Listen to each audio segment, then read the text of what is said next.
So thank you to IBBY first of all for accepting my paper and giving me a platform to share my research. So this presentation is part of an ongoing and a larger research project on climate literacy for young people and the impact of fictional and non-fictional representations addressing climate crisis and how it ties in with the policy, with the school education policy, and how to integrate climate literacy in a more proactive way where children and young people can be, peer researchers, and it can inspire them to, take up action and become agents of change. My presentation is,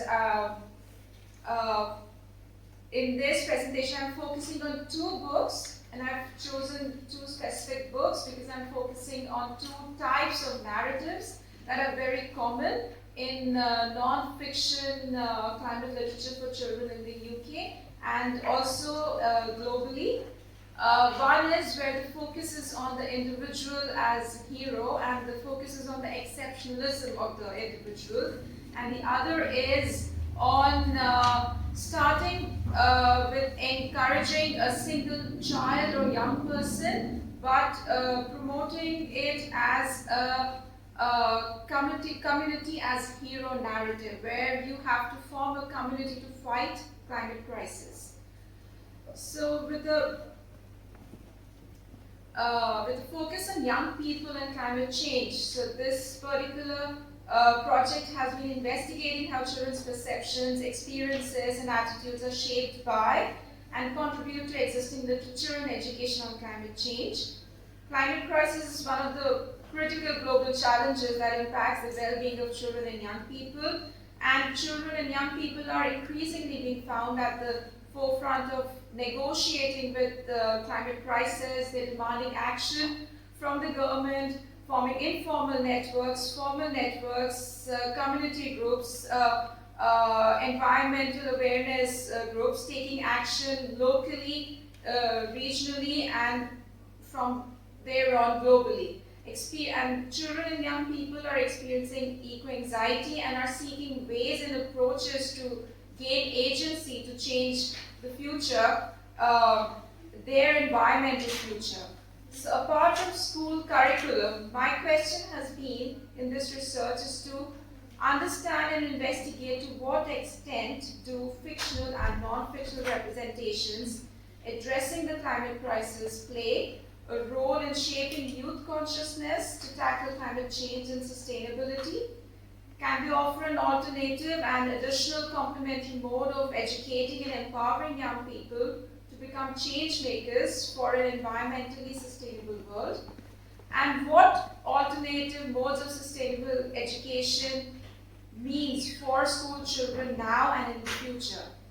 There have been a lot of research and policy initiatives that are focused on education and children's service systems, including educational worldviews and intercultural education on climate change and youth action partnerships. Various international and national policy initiatives such as United Nations 17 Sustainable Development Goals and UNESCO's Education for Sustainable Development for 2030. That is also a very crucial part of the British government's Department of Education policy on integrating climate literacy in the school curriculum, and where the focus is on the power of existing education system to empower young people to understand how they're dealing with eco-anxiety and to equip them with the agency to tackle this anxiety and also to provide them with knowledge to tackle climate crisis. So successful climate education, as I've been seeing in my research, also depends on understanding and communicating the interrelationship between young people, climate change, and society. And this is where, a nuanced understanding of children's experiences and understanding of the discourse and literature available for climate change, youth activism eco-anxiety and worldviews can inform more effective policy at local and national levels. And herein where comes the role of both fictional and non-fictional works for children addressing climate crisis, climate change, and eco-criticism that have an element of social justice and that actively promote social justice and activism amongst young people. So the presentation is investigating approaches to climate change, eco-criticism, and social justice in contemporary climate non-fiction for children in the UK. The two books that I'm looking at are How You Can Save the Planet by Hendrikus van Hensbergen. This was published in 2021. And the other is Climate Rebels. This was published in 2020, and this is by Ben Level. As I said earlier, the reason I've chosen just these two books for the presentation today is because Climate Rebels talks about short biographies of different types of heroes, climate activists, children, and environmental activists that are very popular across the world, local youth activists, but the focus is on the individual and what they are doing and what they have accomplished as an individual hero.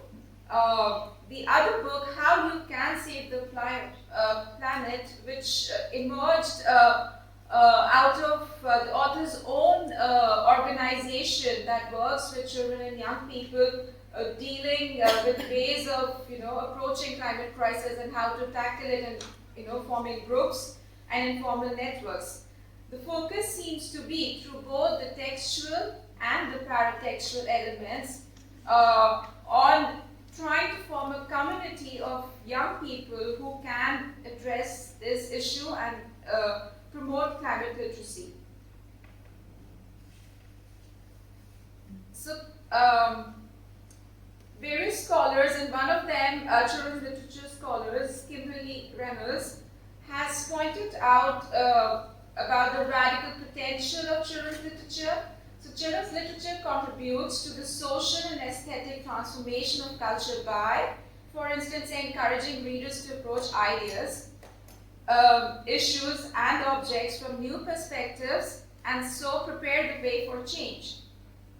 So representations and themes in climate fiction and climate non-fiction reflect concerns regarding climate change, critical awareness of anthropogenic influences, and the conviction that cooperation and community activism is essential to promote change amongst young people.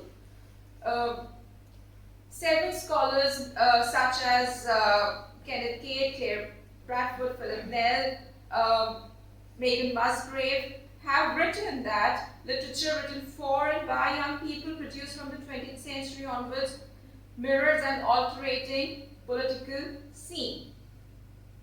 Contemporary YA literature and children's literature is becoming more replete with critical and thought-provoking writing about climate change, youth activism, and either challenging or envisioning environmental futures, whether they be dystopian envisions or utopian. With the rise in youth activism, such as Greta Thunberg, Isra Hirsi, Ridhima Pandey around climate change and environmental catastrophes, there is an increase in global and transnational YA literature representative of imagined futures, the political commitment to climate change, eco-literacy, and environmental action. These texts are exploring urban, rural, spatial perspectives. They question environmental justice and how to become agents to, focus on, tackling the floods, storms, drought, migration, displacement, and the framework of personal growth, integrating with broader questions of addressing the consequences of climate change and envisioning transformative utopias, surviving and grappling with eco-anxiety are very common thematic trends. So this, as the political scene and the political and the social activist strand that is there in a lot of these books, both fictional and non-fictional, is something that is there in the real world as well. So among children and young people across the world, there is an increasing sense also of political will to organize and to create a vision to find a solution to grapple with ecological crisis and their environmental futures. You can see that in Youth Strike for Change, Fridays for Future, and its hashtag Fridays for Future, and similar other global movements that started locally but have sprouted into global organizations inspiring more and more children and young people across the world. So, considering this, to what extent does children's non-fiction about climate change facilitate these movements and the youth activism that they inspire and seem to inspire? There is a tremendous potential for communicating messages about eco-social justice, community empowerment, and strategies for eco-defense. Solutions that they offer, along with the problems, range from empathy to action. And through empathy, they're trying to create awareness that can transform into action. They articulate environmental science's approach to climate change, but they also offer approaches that can be used at the grassroots level for a child who may be 9 or 10 years old, something that they can do either in the neighborhood or in the school with their environmental club.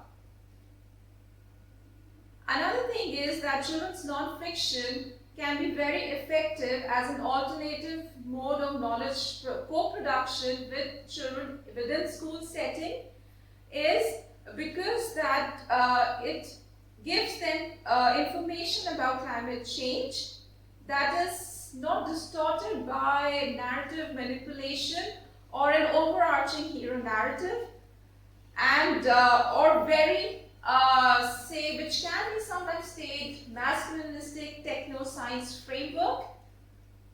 Children's non-fiction dealing with climate change still may rebuff critical engagement, but in the research that I've been doing, the probability of it offering critical engagement has been more.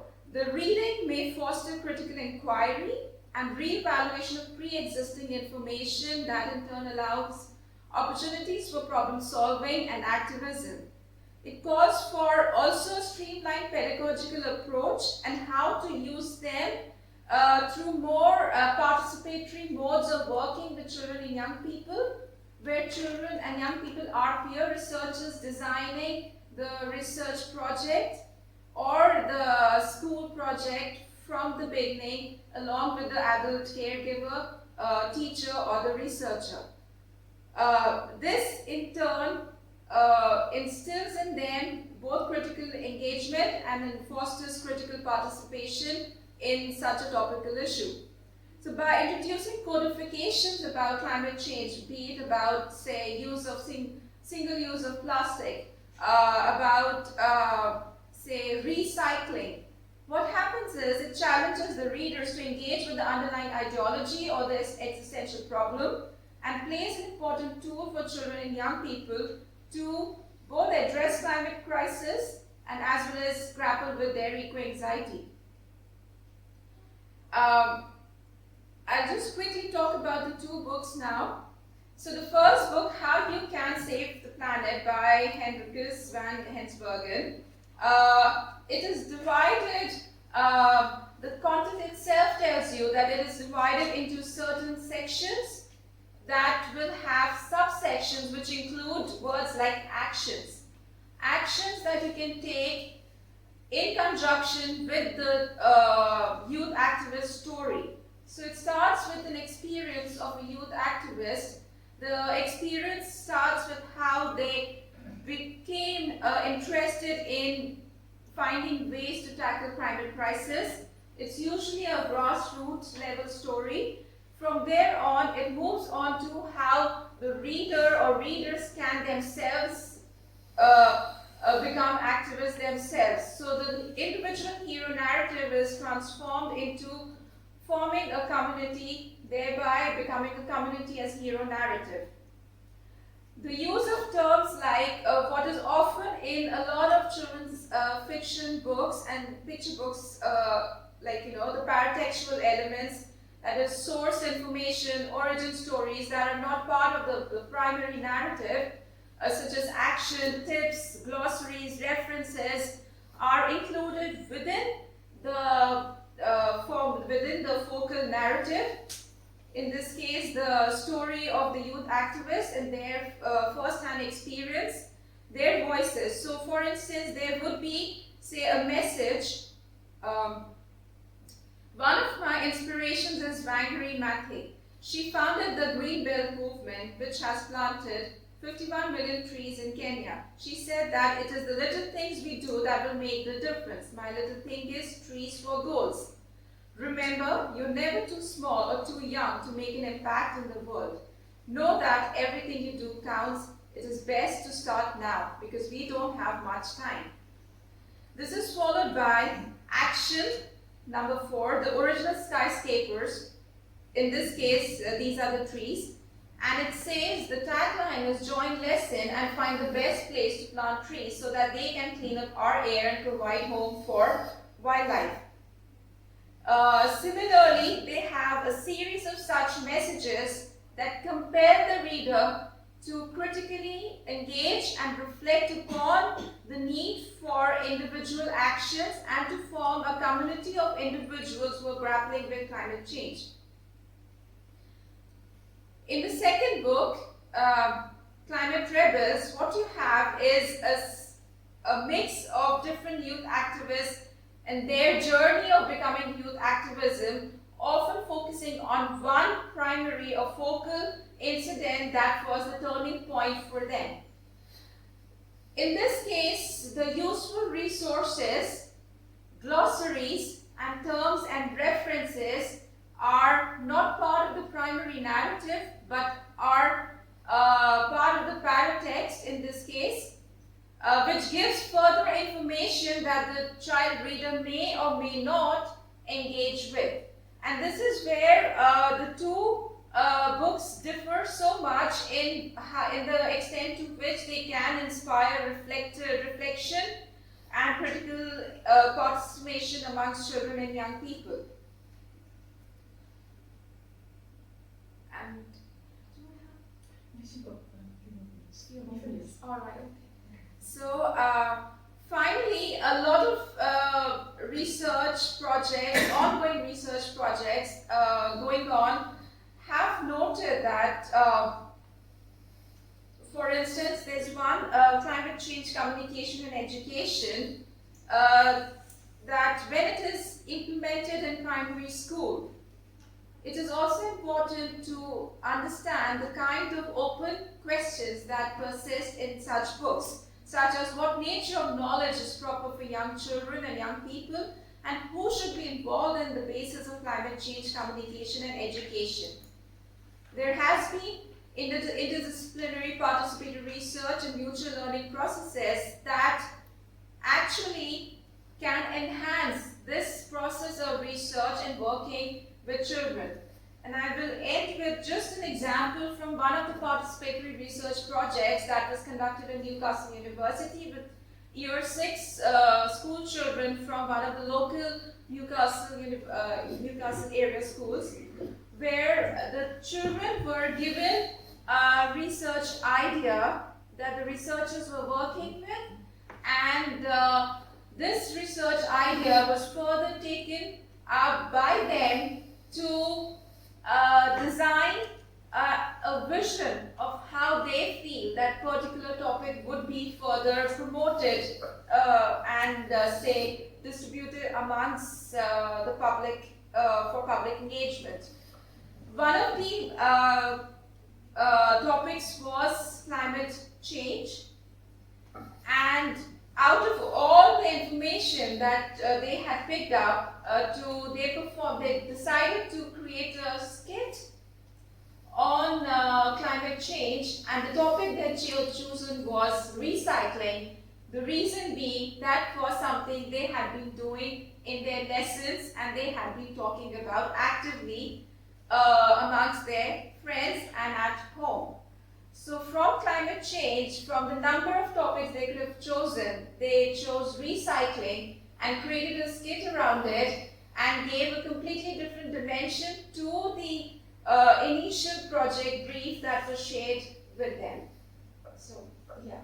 So this is just a brief overview of my project on climate literacy and with children. Thank you so much, Devika.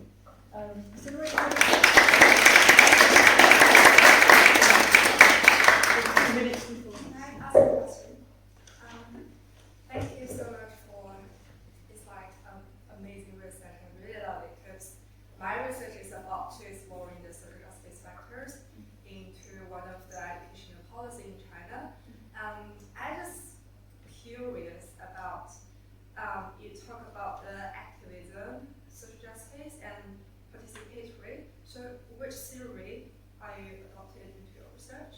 So whose theory is like theoretical framework, or you just got your inspirations from two books, or like theory about that? Social justice theory.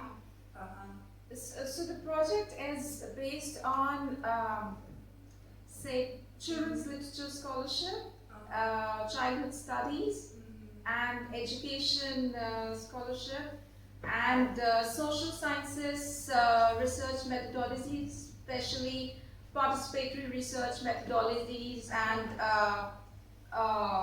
focus group interviews and surveys and questionnaires and creative practice with children and young people. So this is the primary basis around which all the activities and the research is, so it's like participatory. Participatory, and a lot of it has to do with children's literary studies and archival research. Okay, amazing, thank you.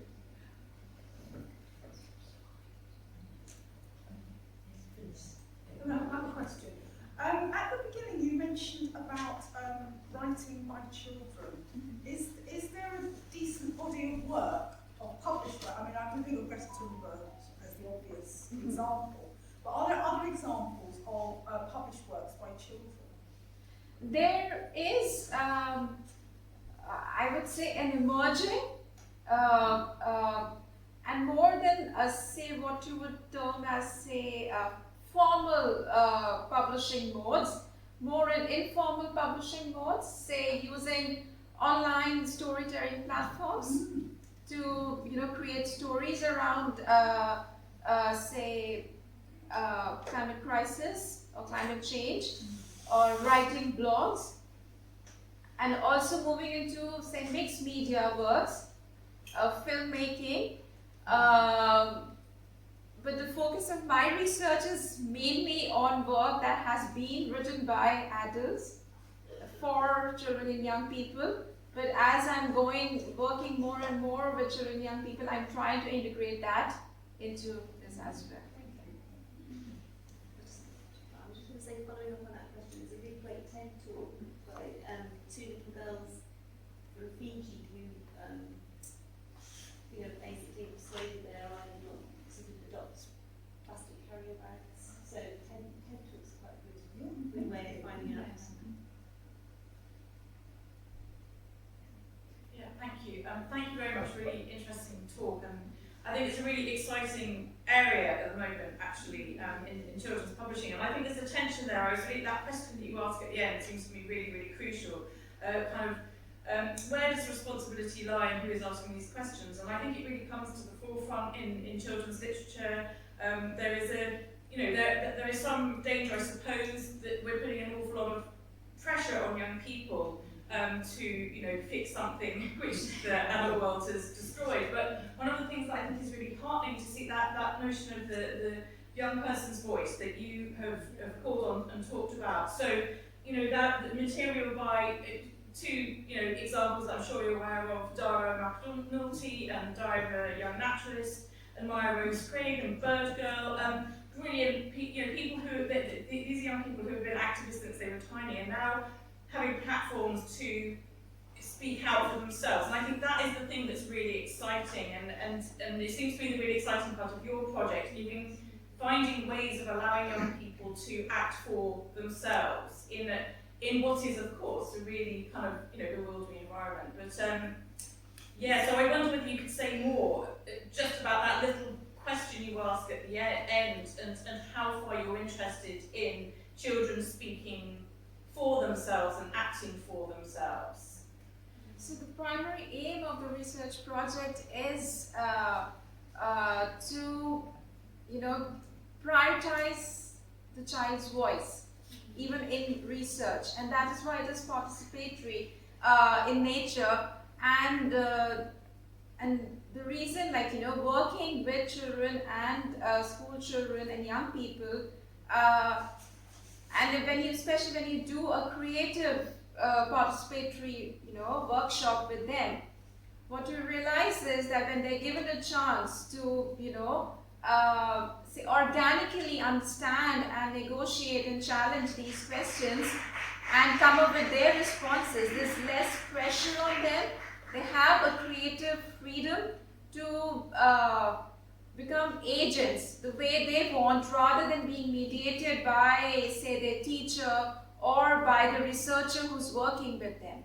And that, I feel, is very important too, because if you are working with them, with text for them, it is important that the research not become tokenistic, but it becomes a platform where they can come and negotiate in a space where they have the agency to form their own opinions to as much extent as possible. Thank you so much, Devika, for your important speech today. It's lunchtime now, everyone, so we've got to think about that as well.